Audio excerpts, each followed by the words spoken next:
नमस्कार मंडळी, कसे आहात सगळे? मस्त आहात ना? तर आशा करते मस्त असताल, मजेत असताल.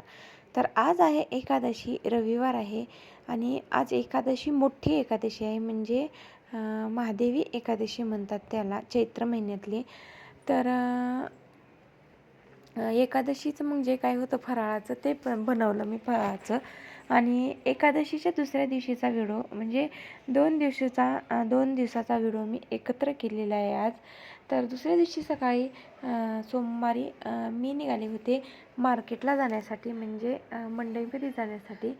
कारण मला आणायचे होते बटाटे. तर स्वराजला स्कूलला सोडलं आणि नंतर निघालो आम्ही मंडईमध्ये भाजी आणण्यासाठी. बटाटे आणायचे होते त्यासाठी. तर आणि काय ना मंडळी, इतकं भयानक ऊन होतं ना, काय सांगायचे. म्हणजे इतकं आभाळही आलेलं होतं आणि आभाळाचं चटकत होतं ऊन. तर इथं चाललं आहे आता आमचं. तर उन्हाळी काम म्हणलं चला सुरू करूया आपण. आणि आज म्हणलं चला बटाटे आणूया आपण पिंपरीमध्ये जाऊन. तर त्यासाठी जात आहे मी इथं. पण काय झालं ना मंडळी, तर ज्याच्यासाठी गेले होते ते काम झालंच नाही. जे आणायचं होतं ते आणलंच नाही, दुसरंच घेऊन आलो. आणि ते बघा आमच्या मस्त असं हे हिरूला कशी भारी मज्जा वाटते ना मंडळी. तर घरापासून थोडंसं 3-4 किलोमीटर अंतरावरती भाजी मंडई आहे. तर म्हणजे एक 10 मिनटं तर लागतात तिथपर्यंत जाण्यासाठी. तर म्हटलं चला आता वाळवणाला तर सुरुवात करूया म्हटलं. तर वाळवणाला सुरुवात करूया म्हटलं कीच हे पावसाचं वातावरण सुरू झालं. उन्हाळा आहे का पावसाळा आहे का हिवाळा आहे काही समजत नाही आहे ह्या ऋतूंचं. आता जसं माणसं बदलली तसं ऋतूही बदलत जात आहेत असं मला वाटते. कारण कोणत्याही मान्सूनमध्ये ना काहीही होते. हिवाळ्यामध्ये पाऊस येते, उन्हाळ्यामध्ये पाऊस येते आणि पावसाळ्यामध्ये पण पाऊस येते. तर असा निसर्गाचा हा वेगळाच नियम लागू झालेला आहे.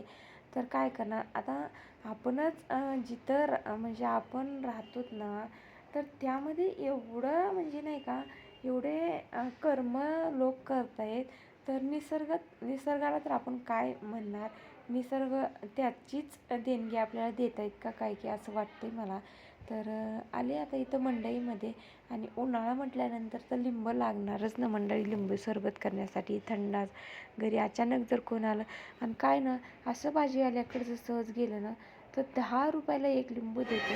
म्हणजे स्वस्त वाटलं जरा लिंबू, म्हणजे अर्धा किलो 1/2 किलोच्या हा भावामध्ये होती.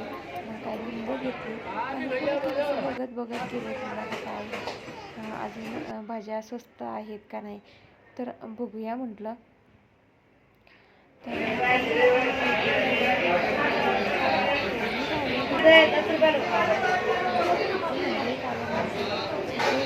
होतं ना बटाटा, तर ते बघूया काय नाही, बटाटे घ्यायचे. दुसऱ्या भाज्या तर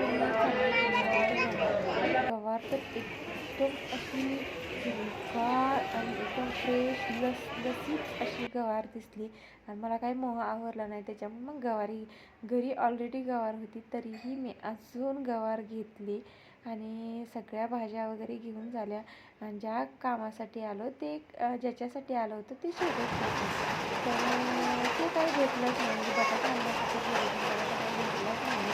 शेवटी घरी आले आणि फायनली घरी पोहोचायला आणि पाऊस सुरू झाला असं आमच्याकडे झालं. आता आम्ही जर मुंबईत गेलो असून तिथून जर निघालो असतो तर फक्त आम्ही पावसात भिजलेलो असतो. म्हणजे काय पावसाळा नसल्यामुळे छत्री नव्हतं, रेनकोट नव्हतं, नाही काहीच भिजत, मी नव्हतं. आणून टाकलेत ना त्याच्यामुळे घरी इकडं. जास्त घरी आलेला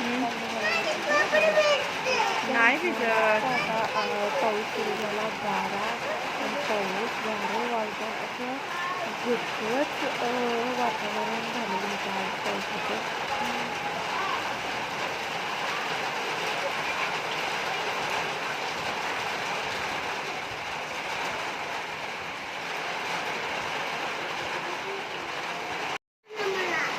नाही लागलं.